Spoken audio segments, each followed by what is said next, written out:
Salam sejahtera. Assalamualaikum warahmatullahi wabarakatuh. Shalom. Namo Buddhaya, salam kebajikan, Om Swastiastu. Saya Dr. Iwan Wisnuwardana. Humanity episode kali ini mengangkat tema kesejahteraan hewan dan kualitas hidup manusia. Saudara pasti pernah mendengar suara bayi menangis. Bagi saudara yang sudah punya keluarga dan mempunyai anak, pasti memahami arti tangisan anaknya. Kenapa ada bayi menangis? Jawabannya, karena bayi tidak bisa bicara. Kalau dia bisa bicara, mungkin dia tidak menangis. Bayi menangis biasanya karena dia merasa haus, lapar. Kalau dia bisa bicara, dia bisa minta kepada ibunya, "Bu, saya lapar dan minta makan." Maka sang ibu bisa menyediakan yang diperlukannya. Bahkan bayi tidak tahu apa yang menjadi kebutuhannya ketika dia lapar atau haus. Yang dia bisa berbuat, ya menangis. Bayi menangis bisa karena merasakan kepanasan atau kedinginan, rasa tidak nyaman. Bisa juga dia nangis karena kesakitan, ada cedera atau sedang sakit pusing. Bisa juga oleh karena ketakutan, merasa tertekan, stres. Bisa juga dia menginginkan sesuatu tapi tak keturutan. Anak kecil karena tidak bisa bicara, yang bisa dia lakukan adalah menangis. Sebagai seorang ibu biasanya memiliki naluri kuat akan arti tangisan anaknya. Sang ibu biasanya memahami arti setiap suara tangisan bayi. Sang ibu sangat paham apa yang jadi kebutuhan bayinya. Bahkan perasaan bayinya dia memahami apakah dia sedang senang, gembira, sedih, atau sakit. Jika ada bayi terus-menerus menangis atau rewel, maka perlu ditelusuri status kesejahteraannya. Bagaimana menelusuri status kesejahteraan? Yaitu dari 5 kebebasan.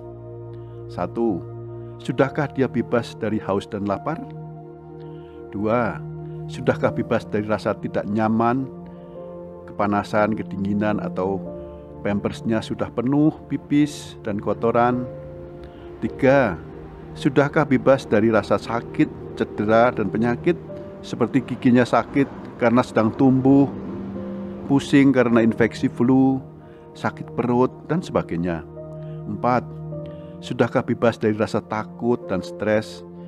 Kesendirian dan gelap bisa membuat bayi takut, juga suara-suara keras yang mengejutkan, suara-suara orang bernada tinggi, dan sebagainya.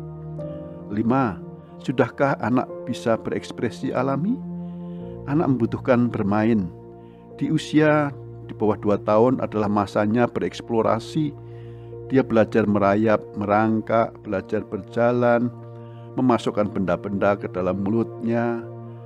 Ketika dia tak bisa melakukan itu semua, dipastikan dia akan sering menangis. Analogi 5 kebebasan dalam kesejahteraan hewan ini dapat diterapkan pada bayi, karena bayi belum bisa bicara. Demikianlah hendaknya kita memperlakukan hewan. Mirip memperlakukan bayi atau anak kecil. Saya tidak bermaksud menyamakan anak kecil dengan hewan. Untuk memperlakukan hewan dengan baik, hendaklah manusia memiliki kasih sayang, empati, dan simpati, yaitu dengan memahami cara pandang individu hewan yang kita pelajari dari ekspresi bahasa tubuhnya. Dengan begitu, kita memahami apa yang dia rasakan. Hewan tidak bisa bicara, saudara. Tak bisa protes atas hak-haknya. Mereka adalah juga makhluk ciptaan Tuhan yang memiliki hak hidup seperti kita. Jika kita memelihara hewan kesayangan atau ternak, kehidupan sepenuhnya bergantung pada kita. Jika tak diperhatikan pakan dan minum dan kebutuhan hidupnya, dia bisa merasakan tertekan, penderitaan, sengsara, bahkan mati. Janganlah kiranya manusia menjadi makhluk keji, makhluk penindas, karena tidak bisa memahami penderitaan makhluk lain. Ini adalah kejahatan terhadap kehidupan. Hewan kesayangan ternak adalah makhluk sentien, yaitu makhluk yang dapat merasakan senang, gembira, sedih, lapar, menderita, sama seperti manusia. Sebaliknya, jika hewan kita rawat dengan baik, kita perhatikan kebutuhannya, pakan kesukaannya, kebutuhan akan lingkungan, maka dia bisa merasakan sukacita dan bahagia. Maka dia akan berperilaku alami sebagaimana mestinya sebagai makhluk ciptaan Tuhan. Hewan sejahtera, sehat, bahagia, mereka menjadi sangat produktif, menghasilkan telur, susu yang berkualitas baik, dan tentunya hasilnya dapat mensejahterakan pemiliknya, mensejahterakan manusia. Kita semua membutuhkan produk ternak yang berasal dari ternak yang sehat dan sejahtera. Produk ternak berkualitas hanya bisa didapat dari hewan yang sehat dan sejahtera. Produk ternak yang berkualitas itu harganya lebih tinggi. Kualitas produk ternak adalah sebanding dengan tingkat kesejahteraannya. Oleh sebab itu, saudara, mari kita sejahterakan ternak kita. Ternak kita sehat dan sejahtera akan mensejahterakan kita semua. Dengan rasa kasih sayang, empati, dan simpati, orang bisa membuat bayi sejahtera dan sehat hingga tumbuh menjadi anak-anak yang cerdas dan pintar yang akan menjadi generasi penerus bangsa. Dengan rasa kasih sayang, empati, dan simpati juga kita mampu mensejahterakan hewan piaraan dan ternak kita. Produk ternak berkualitas adalah makanan bergizi bagi anak-anak, bagi generasi muda, dan semua manusia. Meningkatkan kesejahteraan hewan berarti meningkatkan kualitas hidup bangsa.